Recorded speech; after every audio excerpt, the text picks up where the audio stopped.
Madhya Pradesh BJP के अंदर जिलों के अध्यक्षों की कमान को लेकर खींचतान मची हुई है। मतभेद जो है पार्टी नेताओं के निकलकर सामने आए और इसी वजह से जिलों की कमान दिए जाने में देरी हो रही है। पार्टी की तरफ से पहले बताया गया था कि 4 से 5 जनवरी तक जिलों के अध्यक्षों के नाम का ऐलान कर दिया जाएगा, लेकिन इंतज़ार अब लंबा हो चला है और सभी जिलों में इंतज़ार इस बात को लेकर हो रहा है कि कब जिला अध्यक्षों के नाम का ऐलान होगा। हम आपको बता दें कि एक दिन पहले मुख्यमंत्री निवास पर सीएम मोहन यादव के साथ बीजेपी के प्रदेश अध्यक्ष वीडी शर्मा, प्रदेश संगठन मंत्री हितानंद की बैठक हुई थी और बताया ये जा रहा था कि 40 से ज़्यादा जिलों में पार्टी ने नाम तय कर लिए हैं और इन नामों की सूची दिल्ली भेजी गई है, जहां से कभी भी नामों का ऐलान हो सकता है। लेकिन जहां सबसे ज़्यादा मतभेद और खींचतान निकल कर आ रही है वो ग्वालियर चंबल के इलाके हैं, बुंदेलखंड के ज़िले हैं। सागर में सबसे ज़्यादा खींचतान देखने को मिल रही है। इसके अलावा ज्योतिरादित्य सिंधिया के कांग्रेस से दल बदलकर बीजेपी में शामिल होने के बाद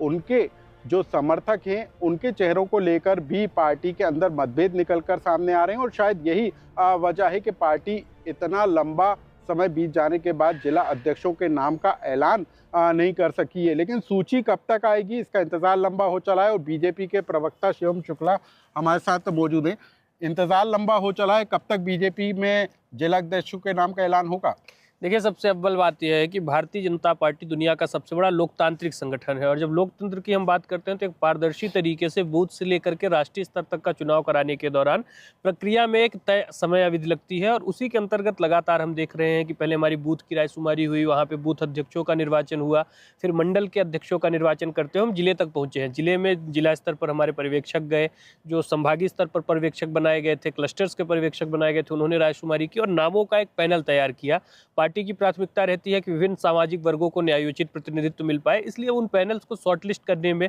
उस पर एक राय बनाने में समय लग रहा है। और स्वाभाविक तौर पर अगर कोई चीज़ निर्वाचन की प्रक्रिया से सामने आ रही है तो उसमें पार्टी की लीडरशिप की भी भावना का ध्यान होना चाहिए और उसके साथ ही साथ हमारे निचले स्तर के कार्यकर्ताओं ने हमें रायशुमारी के दौरान कौन से प्रमुख नाम दिए और उन नामों पर विचार के लिए पार्टी नहीं चाहती कि जल्दबाजी में कोई ऐसा गलत निर्णय हो जाए। और एकमत बनाने में जो देरी हो रही है, क्या उनमें कुछ चुनिंदा जिले हैं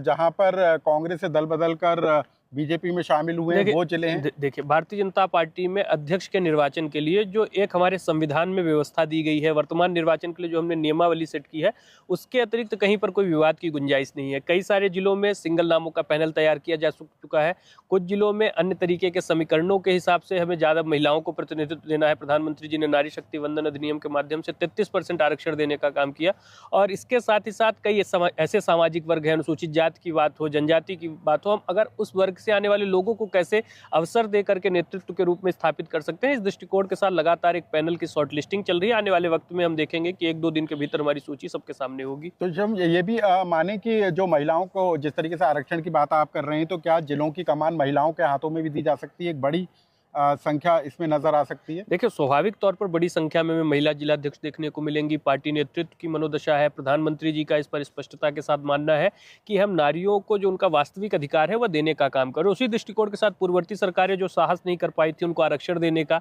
जो संसद और विधानसभा में उनको स्थापित कर सके, हमने वह किया है। तो स्वाभाविक तौर पर उतना बड़ा हमें लीडरशिप पूल तैयार करना है जो विधानसभा और लोकसभा लड़ सके, तो उसके लिए आवश्यक है कि जिलों के माध्यम से हम पहले एक इस प्रक्रिया को शुरू करें ताकि 2029 में जब वह आरक्षण लागू हो तो हमारे पास एक ऐसा वर्क फोर्स और मजबूत नारी नेतृत्व हो जो समाज और देश का न्यायोचित प्रतिनिधित्व कर सके। तो ये तो बीजेपी की बात हो गई, लेकिन असल बात ये भी निकल कर आ रही है कि बीजेपी के अंदर जिलों में चेहरे तय करने को लेकर खींचतान मची हुई है और यही एक बड़ी वजह मानी जा रही है कि जिस पार्टी की तरफ से दावा किया जा रहा था कि 4 से 5 जनवरी तक जिलों में अध्यक्षों के नाम का ऐलान कर दिया जाएगा। हालांकि पार्टी ने इस बार ये जरूर तय किया है कि महिलाओं को भी जिलों की कमान सौंपी जाए। कितनी महिलाओं को जिलों की कमान मिलती है ये भी सूची में देखना होगा, लेकिन फिलहाल पूरे मध्य प्रदेश में इस बात को लेकर इंतजार किया जा रहा है कि जो सबसे महत्वपूर्ण जिला अध्यक्ष का पद होता है सत्तारूढ़ बीजेपी पार्टी, और ऐसे में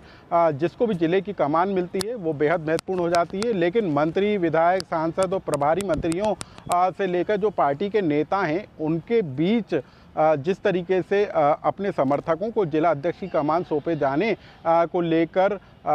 जो है दबाव बनाया जा रहा है, भोपाल से लेकर दिल्ली तक जोर लगाया जा रहा है, उसी का नतीजा माना जा रहा है कि अब तक बीजेपी में जिला अध्यक्षों के नाम का ऐलान नहीं हो पाया है। लेकिन अब जो खबर है उसमें 40 से ज़्यादा जिलों के नामों को लेकर दिल्ली में एक सूची भेजी गई है और उम्मीद की जा रही है कि आज या कल में 40 के करीब जो ज़िले हैं वहां पर बीजेपी जिला अध्यक्षों के नाम का ऐलान कर सकती है। इस खबर से जुड़ा कोई सुझाव या कमेंट्स हो तो हमें कमेंट्स बॉक्स में लिखकर ज़रूर बताएं।